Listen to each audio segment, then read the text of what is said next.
What if the historical narrative we've been taught is only a carefully constructed illusion? What if the Vatican's secret archives hold the missing pieces to a much larger, more complex, and potentially unsettling puzzle?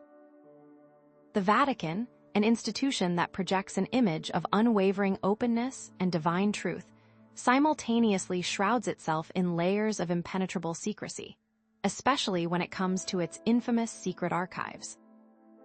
But are these archives merely a repository of ancient religious texts and papal decrees? Or do they contain something far more controversial texts deliberately hidden from public view, knowledge deemed too dangerous for the masses to comprehend? Consider this. If the Vatican truly holds nothing but benign historical documents, why the elaborate protocols, the restricted access, the centuries of carefully guarded secrecy? What truths are they protecting? And more importantly, why should we be concerned about what remains concealed within those hallowed halls? The stakes are high, for the information contained within the Vatican secret archives has the potential to rewrite history, challenge fundamental religious beliefs, and reshape our understanding of the very nature of power itself. Now, before we delve deeper, let's clarify what the Vatican secret archives actually is. Established centuries ago, it functions as the private library of the Pope, housing an estimated 53 miles of shelving filled with documents and artifacts spanning over 1,200 years of history. This is not some fringe conspiracy theory. Its existence is a documented fact, readily acknowledged by the Vatican itself. Yet, despite its official designation as secret, the archives are not entirely inaccessible. Scholars and researchers, upon application and approval, can gain limited access to certain documents. However, the vast majority of the collection remains off limits to the public, fueling speculation and intrigue about what truly lies hidden within its walls. And while many assume the archives contain only religious documents, this is a vast oversimplification. Diplomatic correspondence, scientific treatises, records of papal decrees, and even personal letters from historical figures all find their place within this sprawling collection. But where does the idea of forbidden texts come into play? And is there any credible evidence to suggest that the Vatican is actively suppressing certain information? According to Dr. Owen Chadwick, a renowned historian of the Vatican, the secret archives offer an unparalleled glimpse into the inner workings of the Catholic Church and its relationship with the world. But what if that glimpse is only a carefully curated selection, designed to reveal certain aspects while concealing others? Consider the implications. Throughout history, knowledge has been weaponized, suppressed, and manipulated to maintain power and control. The Vatican, as a central figure in global history, has undoubtedly been privy to sensitive information, potentially possessing dangerous truths that could reshape our understanding of the world. Without access to the full historical record, we risk perpetuating biased narratives and failing to learn from the mistakes of the past, hindering our ability to create a better future. But by uncovering the hidden truths within the Vatican secret archives, we may gain access to a more complete and nuanced understanding of human history and our place in the universe, unlocking new levels of personal and collective growth. It begs the question, could the Vatican secret archives hold the key to unlocking ancient prophecies, revealing the secrets of lost technologies, or even providing evidence of extraterrestrial contact?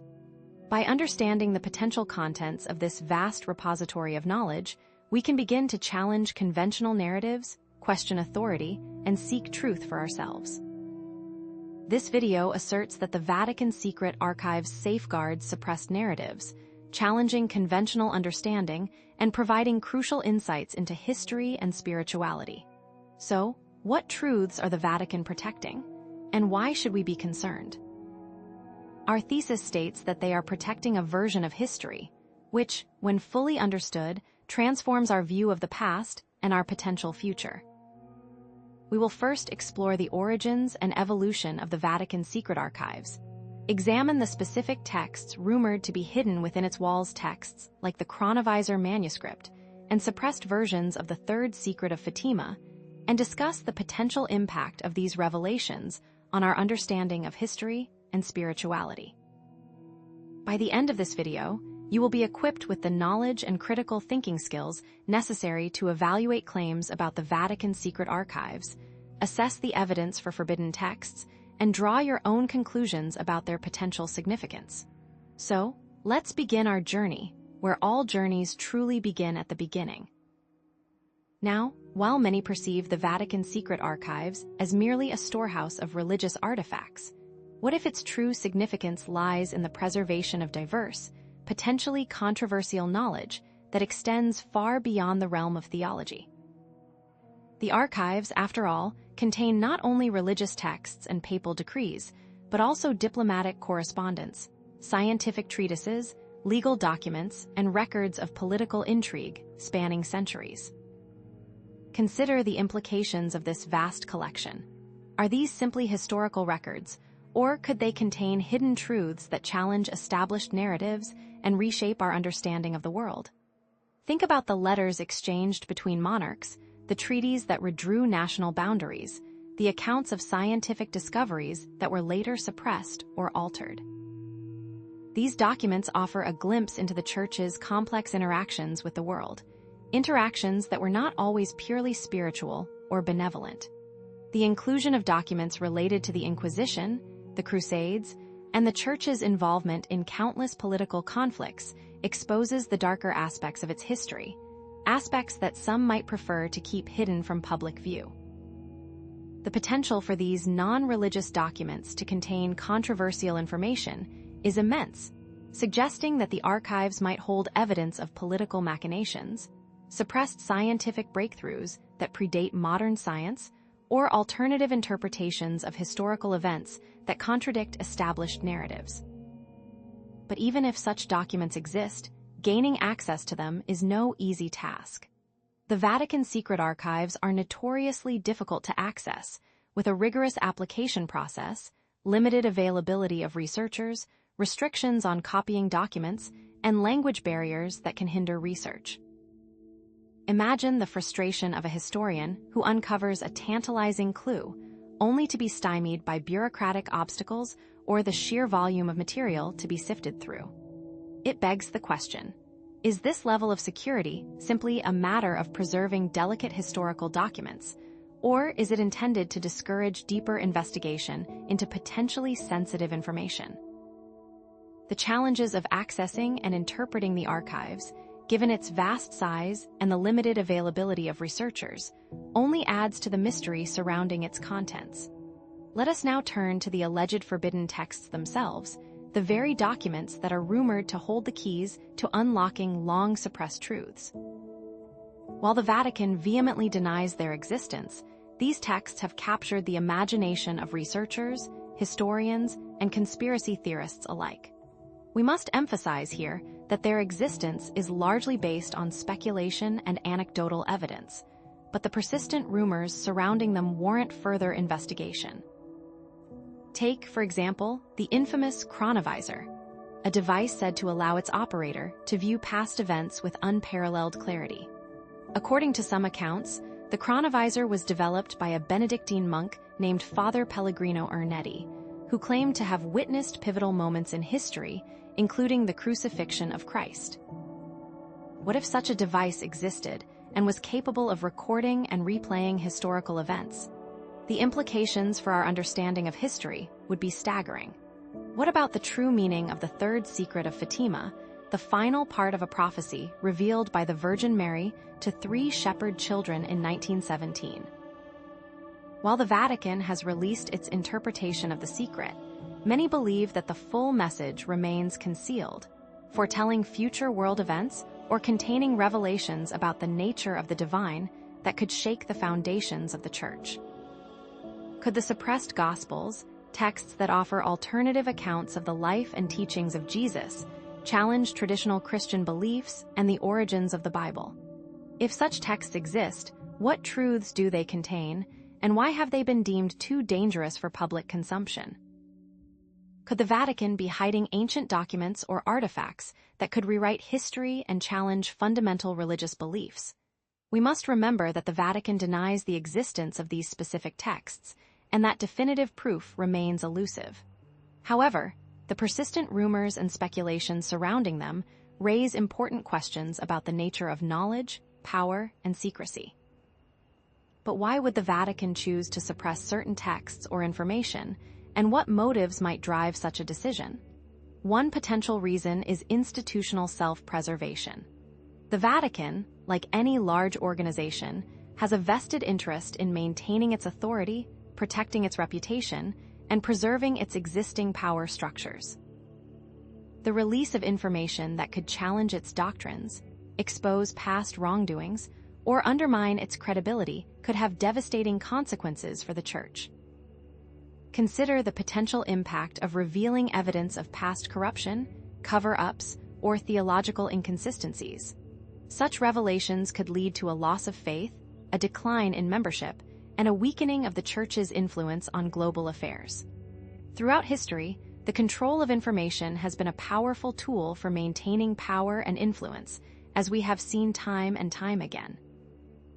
From the suppression of scientific discoveries by religious authorities during the Renaissance to the burning of books in ancient libraries, those in positions of power have often sought to control the flow of information to maintain their dominance. Even the strategic release of certain documents while withholding others is a way to control the narrative. Think about how this might play out.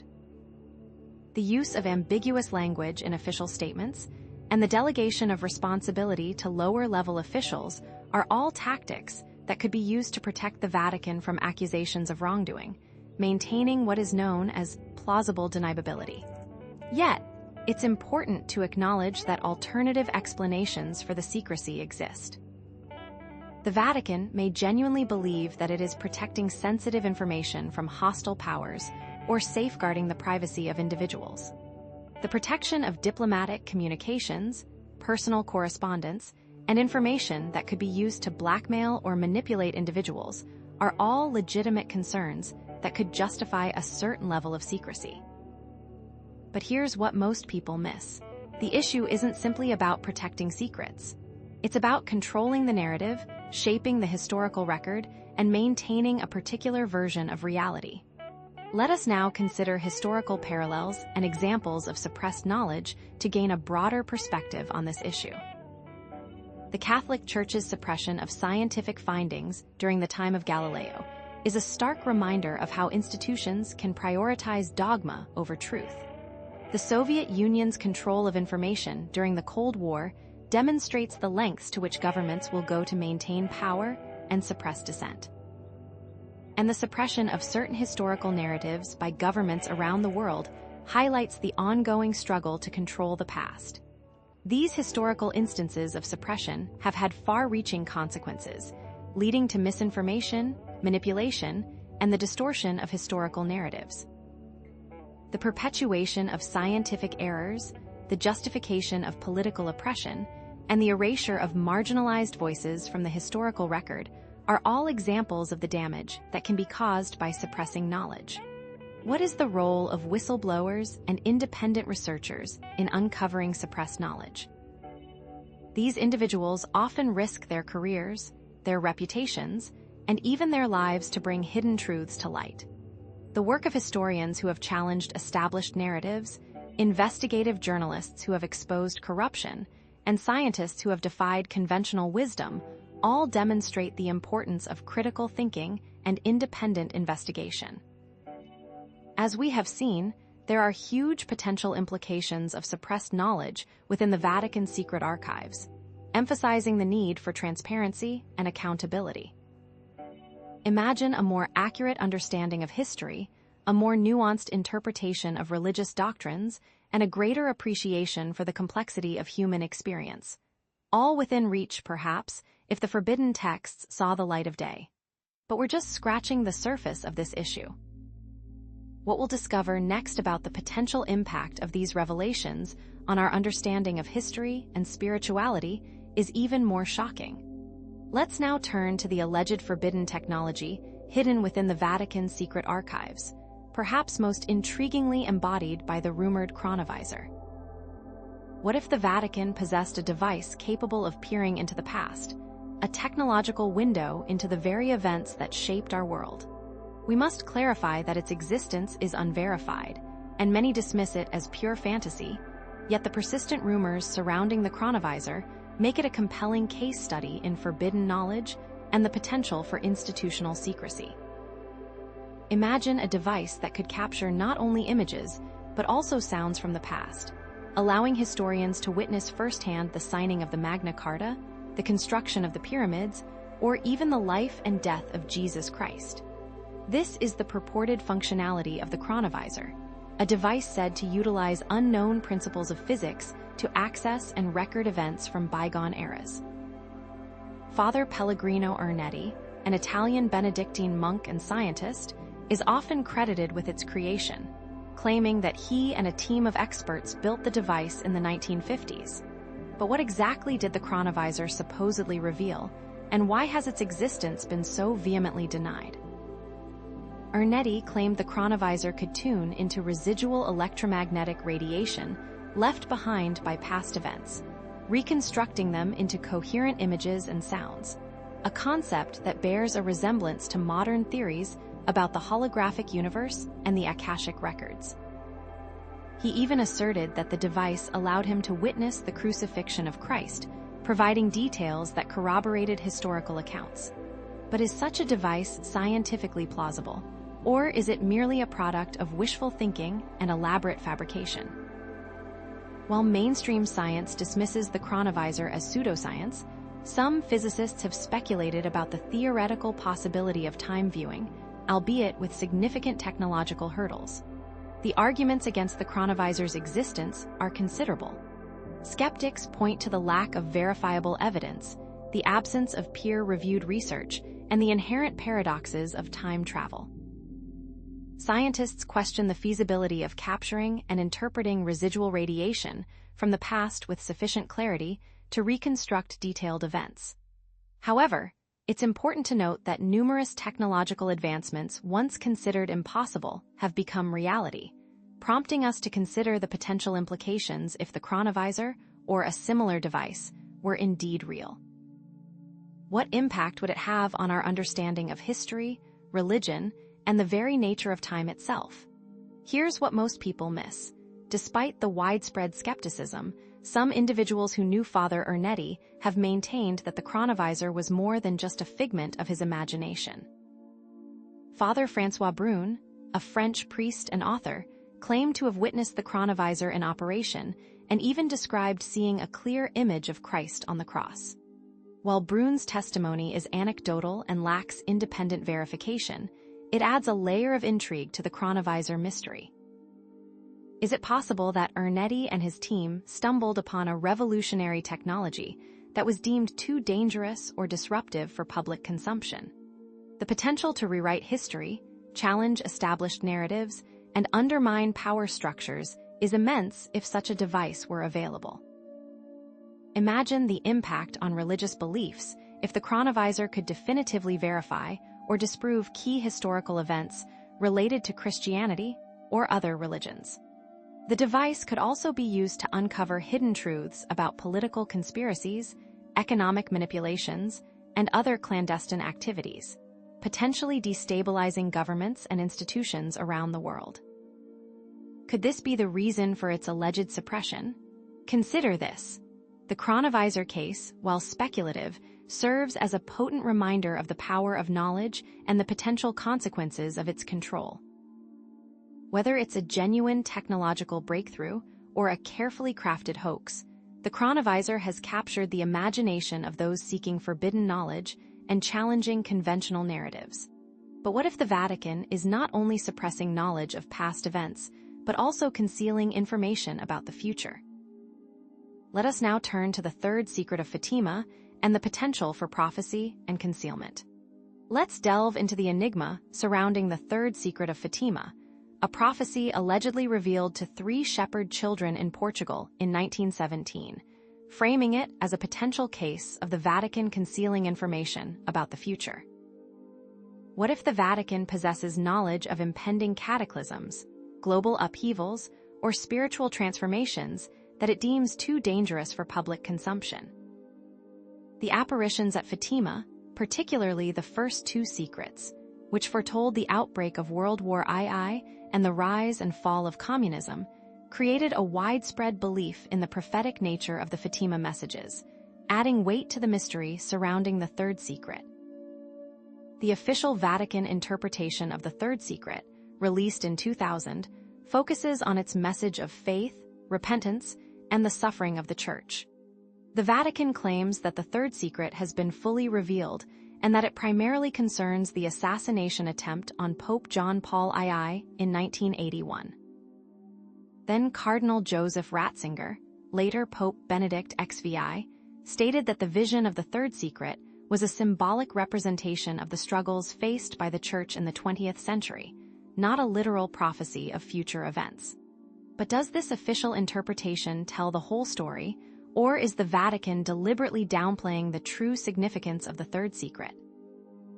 Alternative interpretations of the third secret abound, fueled by skepticism about the Vatican's account and a desire to uncover hidden truths.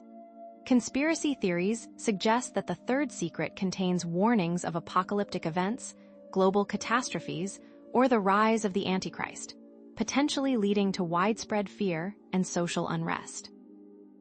Some believe that the Vatican has not fully disclosed the contents of the third secret and is concealing information that could frighten or destabilize the world, protecting its own interests in the face of potential future events. But what could be the motivations for such alleged concealment, and what impact would it have on global society? Consider the possibility that the Vatican, fearing mass panic or a loss of control, might choose to suppress information about impending disasters or transformative events. Maintaining order, preserving religious narratives, and protecting its own interests in the face of potential future events could be powerful motivators for concealment. Connect the Fatima case to broader themes of apocalyptic beliefs and the human desire to understand the future. But what if the true meaning of the third secret is not about physical destruction, but about a spiritual crisis within the Church itself? The Fatima case highlights the enduring tension between faith, prophecy, and institutional power.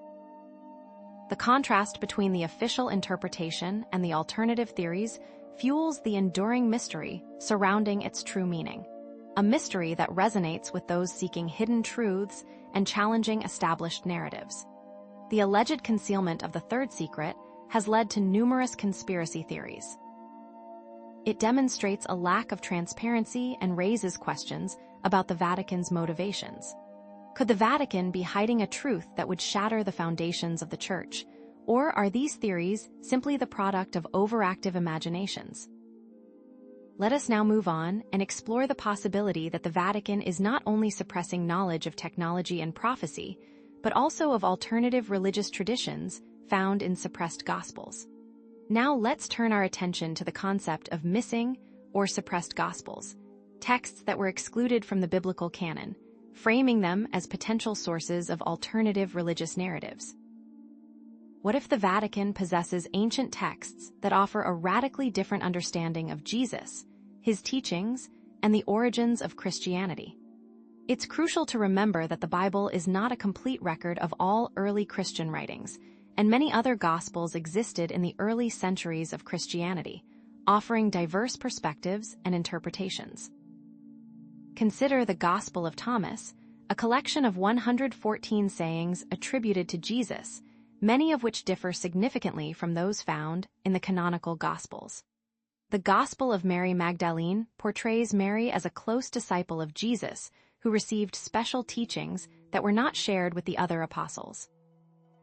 And the Gospel of Judas offers a controversial reinterpretation of Judas Iscariot's role in the crucifixion, portraying him as a loyal follower who acted at Jesus' request.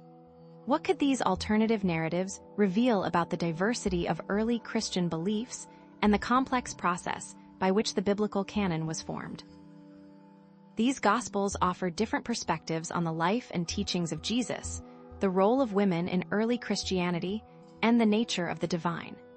The Gospel of Thomas, for example, emphasizes the importance of inner spiritual knowledge and self-discovery, while the Gospel of Mary Magdalene highlights the role of women as spiritual leaders and the importance of feminine wisdom.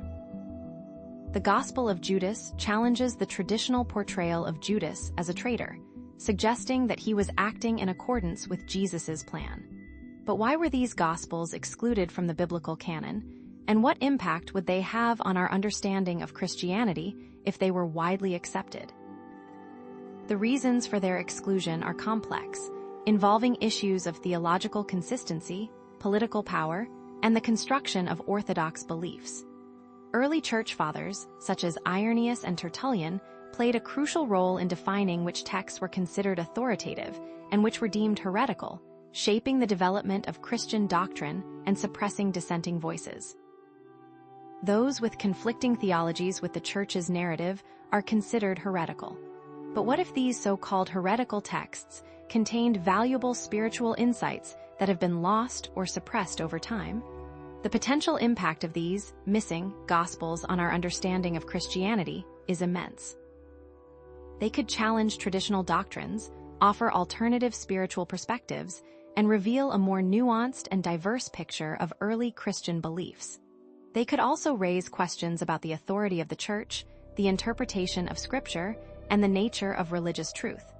These missing Gospels challenge religious authority and orthodoxy. What else remains hidden? But we're just scratching the surface of this issue. As we'll soon discover, there are ancient secrets, esoteric knowledge, and hidden truths that could challenge the very foundations of organized religion. The implications of suppressed knowledge are vast. Understanding the potential consequences of the missing Gospels can reshape religious interpretations. This understanding provides crucial insights into history and spirituality. Now, let's synthesize the information presented in the previous sections, highlighting the recurring themes of suppressed knowledge, institutional secrecy, and the potential for the Vatican to shape historical and religious narratives. What overarching conclusions can we draw from the cases of the Chronovisor, the Third Secret of Fatima, and the missing Gospels? It is important to remember that the Vatican Secret Archives is not simply a repository of religious texts. It is a complex historical institution. It has diverse motivations. It also has a long history of dealing with sensitive information. While it is crucial to avoid simplistic conspiracy theories, we must also recognize the potential for institutions, including the Vatican, to prioritize their own interests over the pursuit of truth. The Vatican may have legitimate reasons for maintaining secrecy, such as protecting sensitive information or safeguarding the privacy of individuals. But the potential consequences of suppressing knowledge, both for the institution doing the suppressing and for the wider world, cannot be ignored. Transparency, accountability, and the free flow of information are essential for a healthy society. It is important to approach the topic with critical thinking. A balanced perspective is also necessary. Consider the potential consequences of suppressing scientific discoveries, alternative religious narratives, or prophecies of future events. The control of information can be a powerful tool for maintaining power and influence, but it can also lead to misinformation, manipulation, and the distortion of historical narratives. By suppressing such knowledge, the Vatican also manipulates information. Are they protecting its own interests? The Vatican's actions relate to broader themes of power and control. Ultimately, it is up to each individual to draw their own conclusions about the Vatican's role in preserving and suppressing knowledge, based on the evidence presented and their own critical analysis. But one thing is clear. The Vatican Secret Archives holds a vast repository of knowledge, some of which may challenge conventional understandings and offer crucial insights into history and spirituality. But is the real story a simple case of suppression, or is it a more complex combination of revealed information, concealed data, and suppressed knowledge? The full truth, it seems, remains elusive. As we move into our final sections, we must ask ourselves, what crucial insights have been revealed, what facts have been concealed, and what knowledge remains suppressed? XIV. Unveiling the champions of forbidden knowledge. The human element, but what if the quest for forbidden knowledge wasn't just about texts and technologies, but about individuals who dared to challenge the Vatican's veil of secrecy? Let us now introduce some prominent figures who, driven by conviction or conscience, attempted to reveal what they believed to be hidden truths, individuals who paid a steep price for their audacity. We often think of institutions as monolithic entities, but they are comprised of individuals, and it is the human element that often dictates the course of history, even within the walls of the Vatican. Consider Malachi Martin, a former Jesuit priest and professor at the Pontifical Biblical Institute, an insider who possessed intimate knowledge of the Vatican's inner workings. His background provided him with unparalleled access to information and insights, but it was his growing disillusionment with the Church's policies and practices that led him to become one of its most vocal critics. Martin's credentials gave him credibility, but his claims were often sensational, making him a controversial figure, yet he remains a compelling example of someone who challenged the Vatican's narrative from within. What motivated this transformation from loyal priest to outspoken dissenter? Martin claimed his motivations stemmed from a deep concern for the spiritual well-being of the Church and a belief that the laity had a right to know the truth about certain events and doctrines. He spoke of a superforce within the Vatican that was actively working to undermine traditional Catholic teachings and implement a new world order agenda.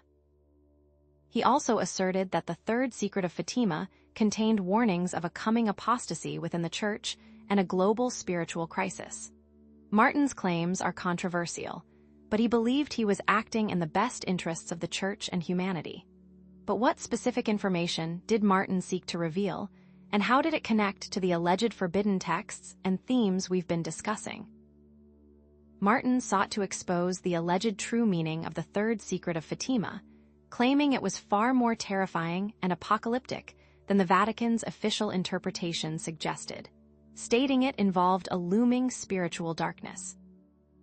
He also spoke of suppressed gospels that offered alternative accounts of Jesus' life and teachings, texts that could challenge the foundations of Christian doctrine and provide more diverse perspectives. These missing texts would then support other esoteric religions. Whether his claims were accurate or exaggerated, Martin's efforts to reveal this information put him at odds with powerful figures within the Vatican and made him a target of intense scrutiny. This wasn't merely about academic disagreement. It was a battle for the very soul of the Church, a battle fought in the shadows and whispered behind closed doors, the human element rising to the fore. XV.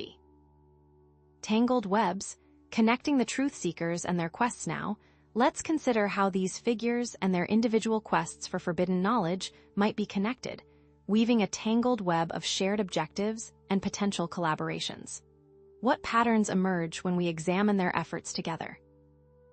Did Martin work alone, or was he part of a larger network of truth seekers, all striving to pierce the Vatican's veil of secrecy?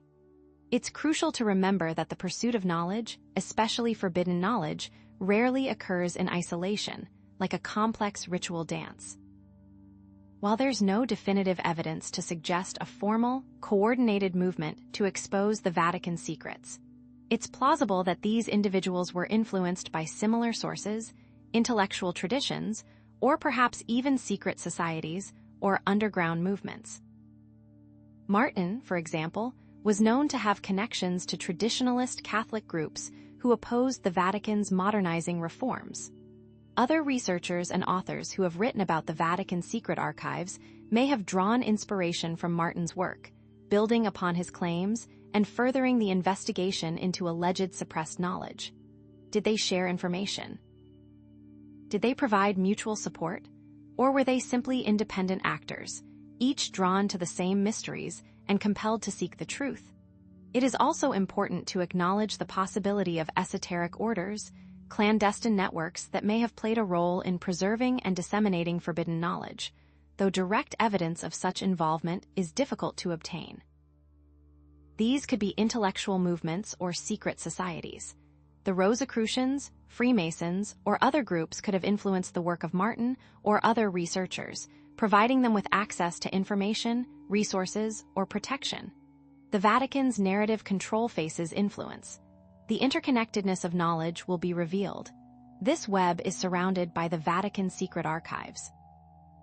The Vatican must suppress to survive. But how do these individuals' revelations tie into the case studies we've previously discussed, and what does that reveal about the Vatican itself? Martin's claims about the third secret of Fatima and suppressed gospels dovetail with the broader themes of hidden prophecies and alternative religious narratives, adding weight to the possibility that the Vatican is deliberately concealing information that could challenge established doctrines or destabilize its authority. His insights into the Vatican's inner workings could also shed new light on the alleged suppression of the chronovisor, suggesting that the Church may be wary of any technology that could undermine its control over historical narratives or reveal uncomfortable truths about the past. These connections reveal the underlying pattern, as the Vatican controls the flow of information. The pieces fit together, forming the full picture. The picture may contain the Church's secrets. We get closer to the truth, but what price did these individuals pay for seeking this knowledge? XVI. The price of truth. Challenges and consequences. What if the pursuit of forbidden knowledge came with a heavy price, a price paid in persecution, ridicule, or even personal safety? Let us now explore the challenges and consequences faced by these figures for their attempts to reveal what they believe to be the truth, highlighting the potential risks involved in challenging powerful institutions. It's easy to romanticize the quest for knowledge, but the reality can be far more brutal, especially when those in power feel threatened. Martin, for example, faced intense criticism and ridicule from within the Church and from mainstream media outlets. His claims were often dismissed as sensational conspiracy theories, and his credibility was constantly attacked. He experienced professional setbacks, losing his teaching position at the Pontifical Biblical Institute and being ostracized by many of his former colleagues. He was labeled a pariah. His reputation was destroyed. He was an example to others. But were these challenges simply the result of his controversial views, or was there a deliberate effort to silence him and discredit his work? The challenges faced by Martin and other truth seekers highlight the potential motivations behind the suppression of dissent, namely to protect the Vatican's reputation, maintain its authority, and suppress information that could undermine its power. By discrediting those who challenge its narratives, the Vatican can maintain control over the flow of information and prevent its secrets from being revealed, or so they believe. The control is achieved through many methods. Their reputations are attacked. Their careers are destroyed. The goal is to send a chilling message. What are the ethical implications of such actions? The ethical implications of suppressing dissent and punishing those who seek to reveal the truth are profound, undermining the principles of freedom of speech, academic inquiry, and the pursuit of knowledge. When institutions prioritize their own interests over the pursuit of truth, they create a climate of fear and discourage critical thinking. Suppressing dissent is unethical. Punishing truth seekers is immoral. The suppression creates climate of fear. But how do these challenges relate to contemporary issues of censorship and misinformation? The challenges mirror contemporary issues of censorship, propaganda, and the spread of misinformation, demonstrating the enduring relevance of their struggles. In a world where information is increasingly controlled by powerful corporations and governments, the fight for freedom of speech and access to knowledge is more important than ever. Their struggles continue today. The challenges are still relevant. We must fight to preserve knowledge. But what relevance does this forbidden knowledge have to the modern esoteric landscape? XVI. Forbidden knowledge in the modern esoteric landscape. Relevance and application. How might the alleged forbidden knowledge from the Vatican's secret archives inform our understanding of spirituality, philosophy, and personal transformation today? Let us now explore the relevance and application of this knowledge to the modern esoteric landscape, highlighting its potential to challenge established power structures and empower individuals to seek truth for themselves. It's not just about dusty old texts. It's about the potential to reshape our understanding of reality. Consider how the alleged existence of the chronovisor could influence our understanding of time, causality, and free will. If time is not linear, but a multi-dimensional construct that can be accessed through technology, what does that mean for our understanding of the past, present, and future? or how the third secret of Fatima can be used to inform eschatology. These could challenge our most basic assumptions about the nature of reality and the nature of human choice. The concepts can influence free will. The knowledge transforms our world, but how do we use it responsibly? The knowledge to question the established power structures. We can promote critical thinking. We can empower individuals. We must approach this with discernment. We must integrate this into the world. This information leads to enlightenment. This promotes social justice. It brings forth an equitable world. It's a key to unlocking liberation. The responsibility comes from ethical concerns. We must avoid misinformation. We must avoid manipulation. But what's next in our journey? We must seek knowledge ethically. We must grow spiritually. We must discover self, and it all starts from within. Let's use intuition. Let's use inner guidance. Let's approach the unknown, challenge conventional narratives, and question the truth for ourselves. But are the secrets revealed worth the price of admission, or is the forbidden fruit simply forbidden because it's rotten to the core? XVII. Malachi Martin. The Insider's account unveiling secrets from within. Who was Malachi Martin, and why should we lend credence to his claims about the Vatican's hidden knowledge?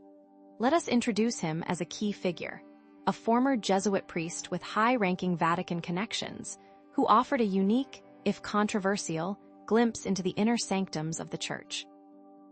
His status as an insider gives his assertions a weight that cannot be easily dismissed, but does it make them inherently true? Martin was not just any priest. He possessed an impressive academic background, including degrees in Semitic languages, archaeology, and Oriental history. He served as a professor at the Pontifical Biblical Institute and was a close associate of Cardinal B., a prominent figure involved in ecumenical efforts. This placed Martin at the very heart of Vatican affairs, granting him access to sensitive information and exposing him to the inner workings of the Church. He became familiar with the Church's most sensitive documents. He was an expert in ancient languages. He was familiar with top officials. But did this proximity to power necessarily translate into privileged knowledge of suppressed prophecies and hidden agendas? One of Martin's most explosive claims revolved around the Vatican's knowledge of suppressed prophecies, particularly those related to the third secret of Fatima. He asserted that the Church had deliberately concealed the full text of the secret, fearing its potentially destabilizing impact on the faithful, stating the message warned of apostasy and tribulation. Martin claimed that the unreleased portion of the third secret warned of a profound crisis of faith within the Church, a coming apostasy that would see its leaders embrace heresy and abandon traditional doctrines. This wasn't just a prediction of future events. It was an indictment of the Church's present state, a warning that it had already begun to stray from the true path. But what specific details did Martin reveal about this suppressed prophecy, and how did they differ from the Vatican's official interpretation? Beyond Fatima, Martin made other controversial claims, alleging the existence of satanic rituals within the Vatican and accusing Church officials of corruption and moral decay. He spoke of a superforce within the Vatican, a clandestine network of individuals who were actively working to undermine traditional Catholic teachings and usher in a new world order. These weren't just isolated incidents of misconduct. They were symptoms of a deeper malaise, a spiritual sickness that had infected the Church from within. Understandably, these claims have been met with skepticism and outrage. They challenge the very foundations of the Church's authority and moral standing. Yet, can we entirely dismiss them, given Martin's insider status and his apparent sincerity in making these allegations? What drove Martin to reveal these secrets, risking his reputation, his career, and even his personal safety?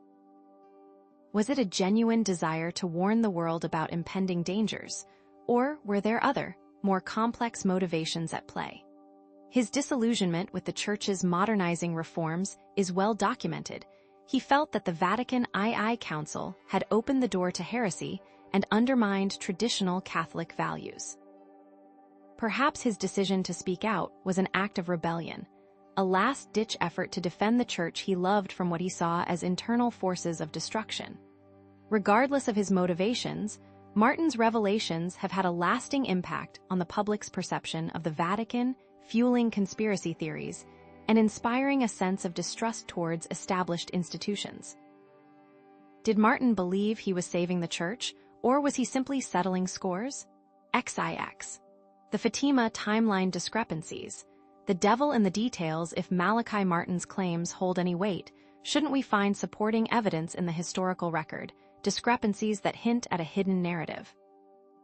Let us examine the timeline of the Fatima apparitions and the subsequent handling of the third secret, comparing the Vatican's official account with Martin's assertions to see if any inconsistencies emerge.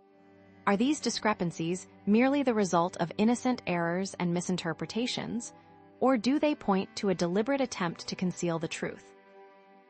The Vatican claims that the third secret was written down by Lucia dos Santos, one of the Fatima visionaries, in 1944 and remained sealed until 1960, when Pope John XXIII read it but decided not to reveal its contents, deeming it too disturbing for the faithful. The official explanation is that the Pope feared its message would cause panic and undermine the Church's authority. However, Martin claimed that the full text of the third secret has never been disclosed, alleging that the Vatican only released a partial version in 2000, carefully crafted to downplay its apocalyptic content. He maintained that the true third secret spoke of a coming apostasy within the Church and a global tribulation far more terrifying than anything the Vatican was willing to admit. Is this difference in interpretation a matter of semantics, or does it reflect a fundamental disagreement over the very nature of the prophecy? The Vatican interprets the third secret as a prophecy of the 20th century's trials, including the rise of communism, World War II, and the persecution of Christians.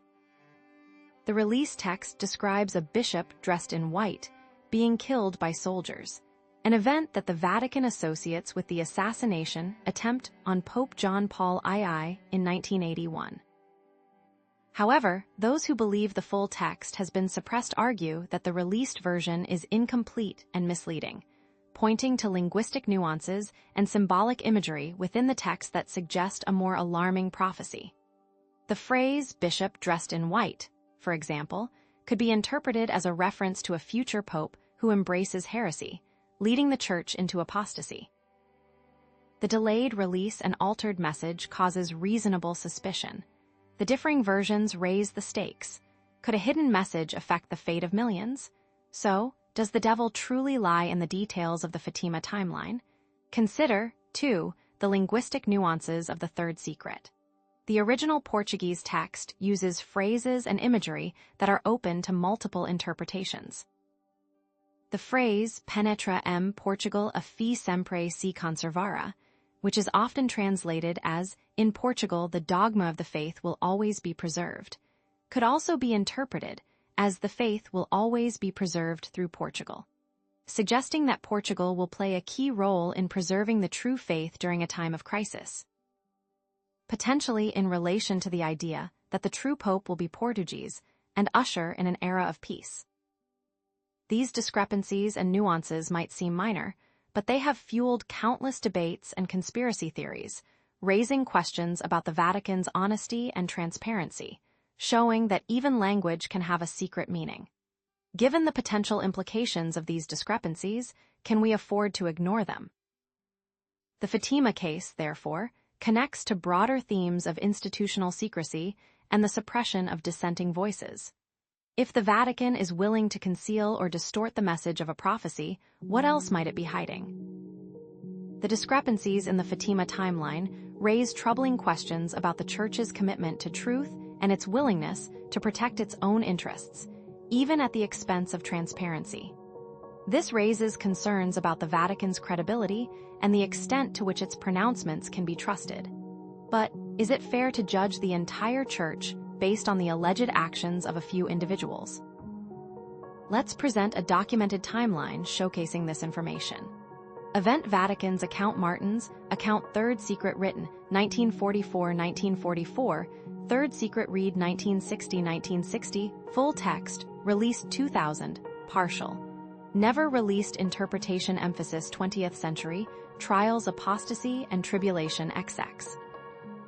The Devil's Advocate, a critical look at Martin's claims, but before we accept Malachi Martin's claims at face value, shouldn't we subject them to rigorous scrutiny, considering alternative perspectives and potential biases? Let us now play Devil's Advocate, examining the criticisms leveled against Martin and his assertions, maintaining a balanced and objective analysis.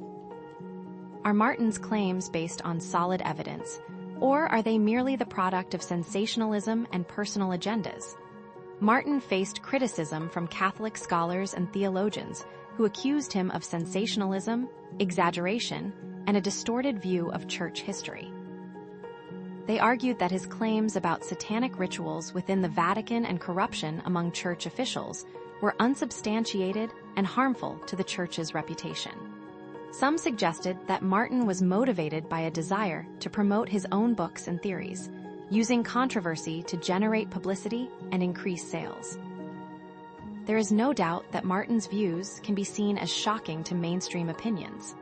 But do these criticisms invalidate Martin's claims entirely, or do they simply provide a necessary counterpoint to his often provocative rhetoric? Were there any personal conflicts or biases that might have influenced Martin's claims? Some have suggested that Martin had a contentious relationship with certain church officials, particularly those involved in the Vatican II reforms. This personal animosity, they argue, could have colored his perception of events and led him to exaggerate or distort the truth. It's also worth noting that Martin was known for his dramatic writing style, employing hyperbole, emotional appeals, and unsubstantiated claims to create a sense of urgency and intrigue. His passion could have blinded him. His beliefs could have been tainted. So, did his personal biases overshadow his journalistic abilities? When evaluating Martin's claims, it's crucial to remember the importance of critical thinking and independent verification. Consult multiple sources, consider opposing viewpoints, and be wary of sensationalism and unsubstantiated claims. We can use critical thinking and independent verification to confirm or deny claims. We have to look at multiple sources and viewpoints. We should avoid sensationalism and be rational. Remember to fact-check, but how do we filter through the noise? Here are some recommended resources for further research, including both sources that support and those that challenge Martin's claims. The Decline and Fall of the Roman Church by Malachi Martin, Hostage to the Devil by Malachi Martin, Windswept House by Malachi Martin, a L Chinese Letter, The Church's Response to Holocaust Victims by Paul L. Williams, and The Fatima Secret by Antonio Saxai. Use caution. Remember that not everything you read online is true. Consider the source. Evaluate the data. Were Martin's sources honest, or was he manipulated by dark forces? Consider, too, documented instances of false claims made by Martin and the implications of these errors on his credibility. For example, he made claims about the number of exorcisms he performed that simply didn't add up. These inaccuracies may seem minor, but they raise serious questions about his reliability as a source of information. If he was willing to exaggerate or fabricate details in some areas, what's to say he wasn't doing the same in others? The answer may be something only Malachi knows. Should such inaccuracies cause us to reject all of Martin's claims, or can we still find value in his insights, even if they are not entirely accurate? XXI. The Martin Legacy.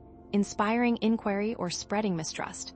What is the lasting impact of Malachi Martin's legacy, and has it ultimately promoted truth and enlightenment or contributed to misinformation, division, and social unrest?